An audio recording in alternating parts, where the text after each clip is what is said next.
Hello, Johannes. Thank you for taking the time to meet with me today. And welcome to this segment that we call Voices from the Community. Would you like to start by introducing yourself and telling us a little bit about yourself? Yes, thanks for having me, Mesha. My name is Johannes Favi. I'm Deputy Director with the Illinois Community for Displaced Immigrants. And before being the Deputy Director of ICDI Chicago, I was previously detained by immigration. So after my release, I became an advocate for our community and for people like me that have experienced immigration detention. Can you share a little bit more about your migration story? I came here 11 years ago. You know, and was pretty much because of my girlfriend at the time.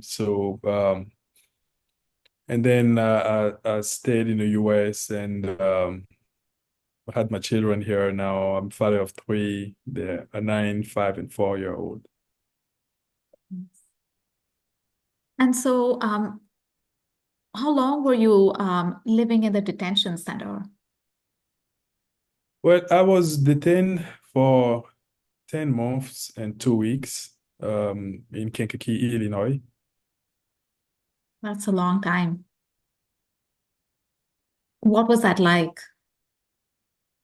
It was not fun. It was stressful, a lot of anxiety, a lot of trauma. The jail is I mean like medium security facility level, and we were in the basement, no access to the sunlight, no access to the gym, no activities were allowed, and no fresh air. We were not permitted to go out. So all that time without seeing the sun, without knowing what it is like outside. That's terrible. And what did it feel like after you left? It was it was it was hard. First, I wasn't expecting to get out. It was all a miracle. I was lucky to win a federal lawsuit at the beginning of the COVID pandemic, and that got granted me my release. But going out to see my family completely, devastated and destroyed was another challenge. So seeing my family completely, at that time, I mean, giving up on me, and I didn't have much family here, was the hardest part while rebuilding my life. And I had to be strong enough to get myself together and restart my life and wait patiently, until I get my work authorization to start providing for myself and take care of my children. And what surprised you most about this whole process? What surprised me the most is that forgive me, my children making noise in the back. I hope you can cut some of this part, right? That's totally fine. It's not even being captured. I can only hear your voice, which is the cool thing about Zoom. So please go ahead. So the hardest part for immigration detention is that on the opposite of the criminal side, Mhm. you know that you will be granted a public defender, an attorney, Yeah. and you know that if you are found guilty, I mean, you are presuming innocent before, found guilty. And then if that happened, then you are given a sentence, right? And you know if that sentence will end. And mentally, you can prepare and you can just be okay with during that time, and your family will know that the hell will have an end. There is a hope at the end for you to come back. Immigration detention is the exact opposite. You don't know when you will see an end, when you will get back to your family. You don't know for how long they will detain you, and you are just in this uh, s- state of constant fear and trauma, and seeing other people that have lived here their whole life getting removed, day after day. I started having blood pressure issue right after detention, and I had no blood pressure, history. And to sleep, I had to take a Benadryl. Everybody had to line up, more than three-quarter of the jail will Yeah. line up just to get the pill to sleep, because the lights were kept on all night, and there is, of course, no privacy, and you cannot just take your socks to kind of have a shade on your eyes that they will confiscate it. It was horrific. That's terrible. Now, I know that you've been involved in creating a video about this whole experience called Caged Dreams, and we will include a link to that video in our description box below this one. But can you tell us about the Caged Dreams video and the process that went behind it? Yes, Cage Dream started when I was in detention. I was dreaming that I was holding my child on my chest, in a couch at home. And then I woke up, and I was behind bar, and that shocked me. Um, that experience really shook me and made me want to share it with other people so they know um, what people really go through. And that's just one aspect of it.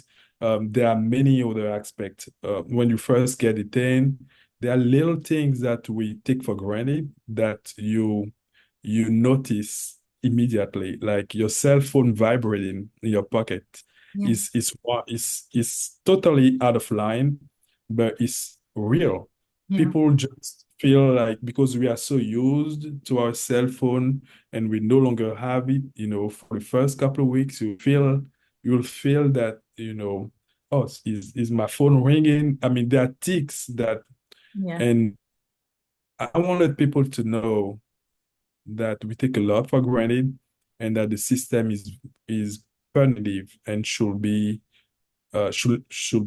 instead of helping people um, provide for themselves, the system just choose to punish them and inflict trauma on them, and hurt the family and the loved one, who also do time as they're doing time in immigration detention. And immigration detention should not be punitive, should not be leading to people that are already traumatized and marginalized, ending up having PTSD and suffering resulting from the harm caused by the U.S. immigration detention system.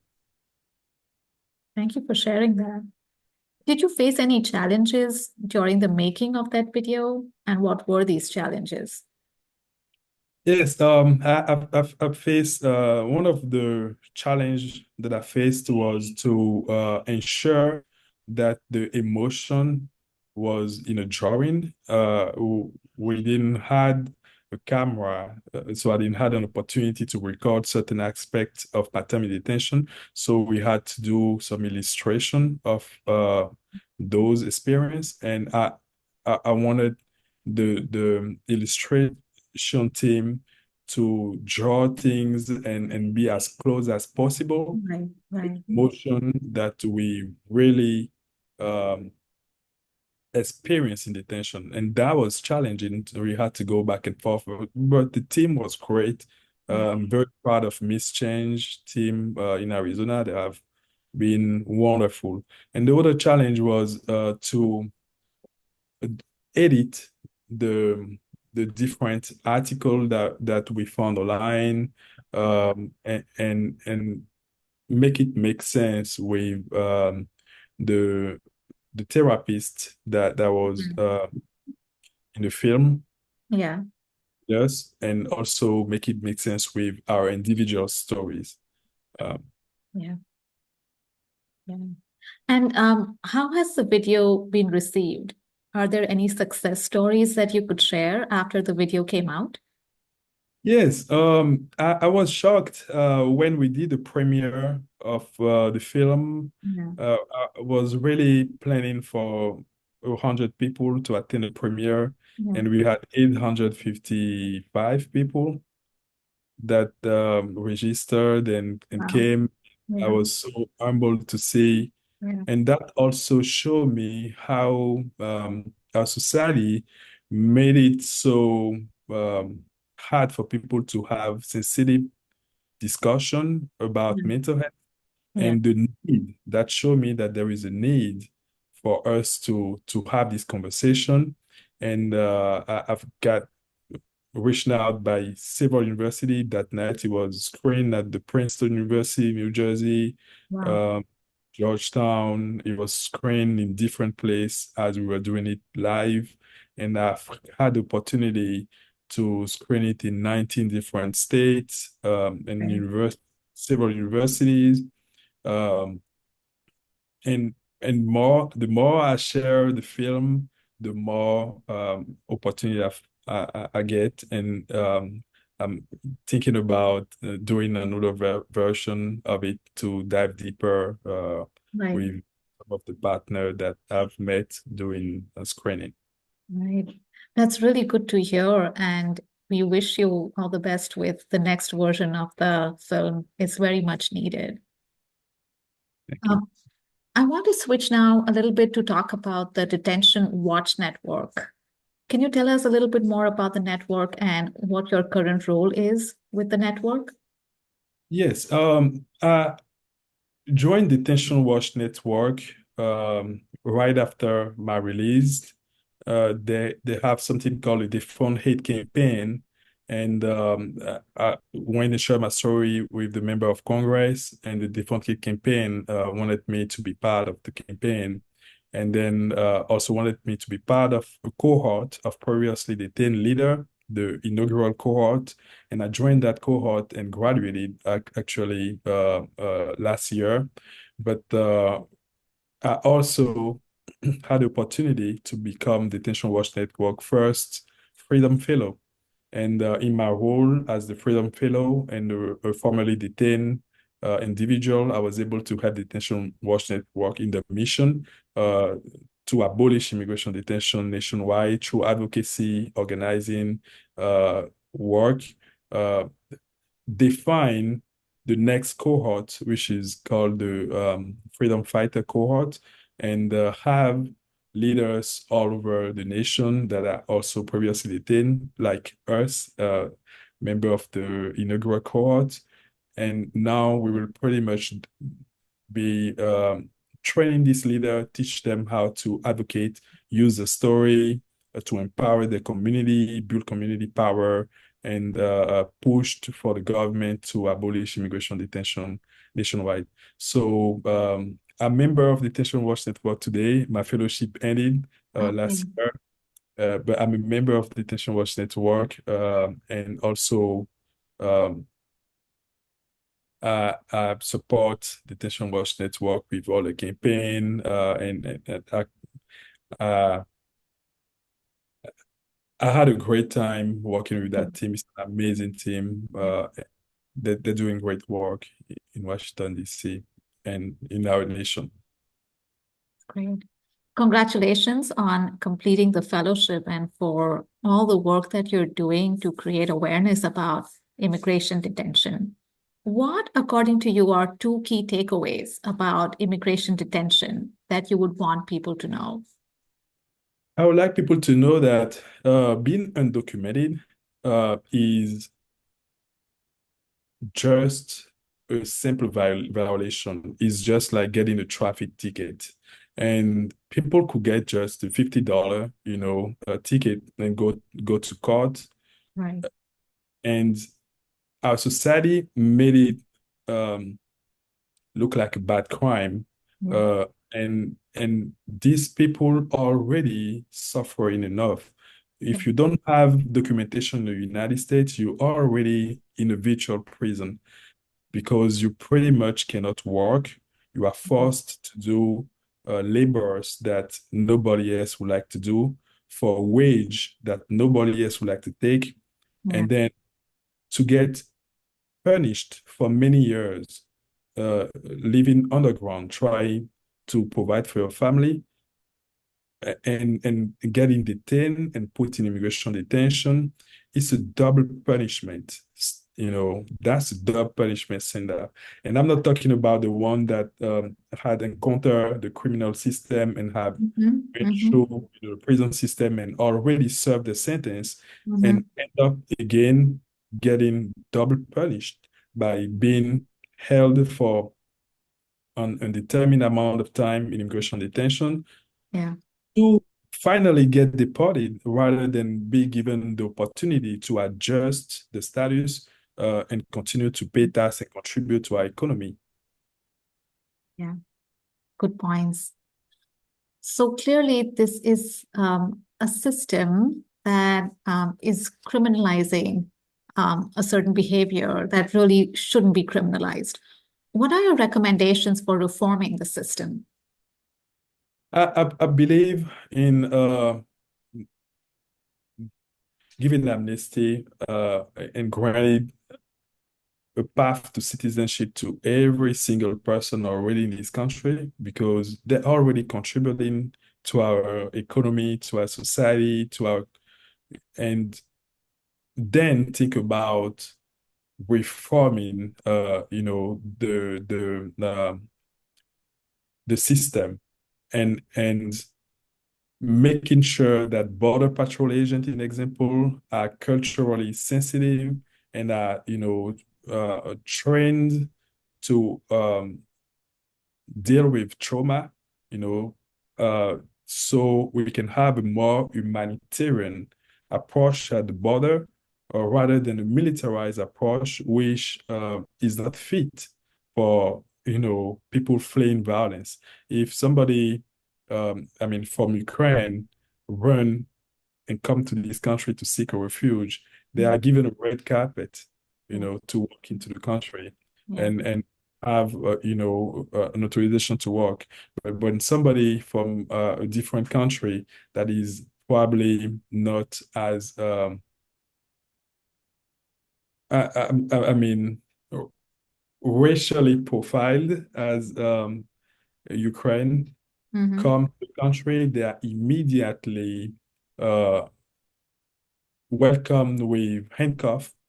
They are put in detention. The family are separated, and then they have to show up to court. Then they are not given the right to provide for themselves, and they are indirectly forced to work under the table and commit a federal crime that can set them up for deportation. So the system itself is wrong. We are allowing people to come in and we are allowing other people to call them illegal and dismissing the fact that we allow them to come in without giving them the right to provide for themselves. Mm-hmm. Uh, Mm-hmm.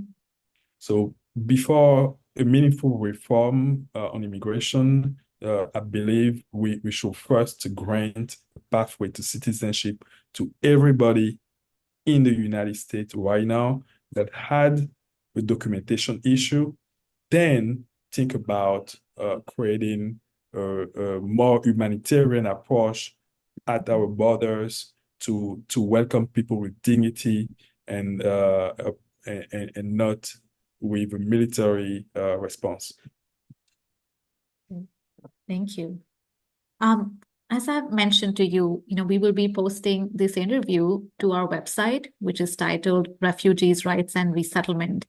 And this website is going to be used by researchers and service providers and students, many of who will be working with migrants and refugees.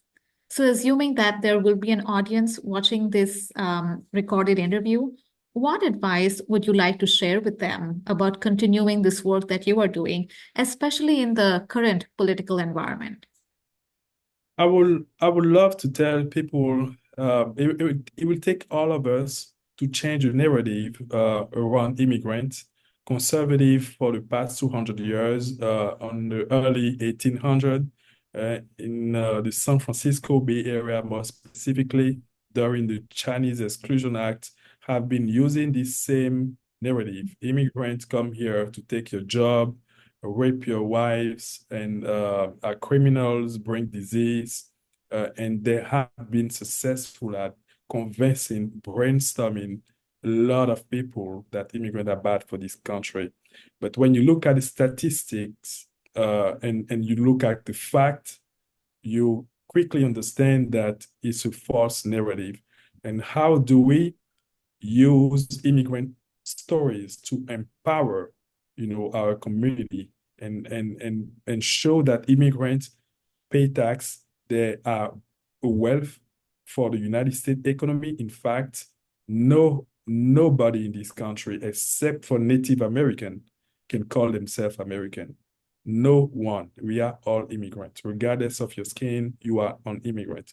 You probably second, third generation immigrant, but somewhere down the line, somebody gave a grace to your grandfather or your ancestor, so now you can be a United States citizen, and you have no right to call somebody else an illegal because they're seeking a better life.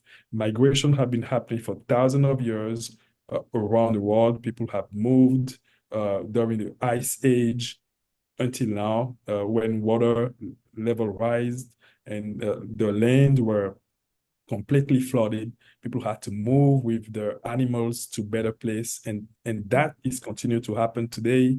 We can see it when there is war somewhere, and climate change is also the root cause of all migration. Right. Very important points. Well, thank you so much, Johannes. Those were all my questions for you. We really appreciate you taking the time to do this interview with us. Thank you.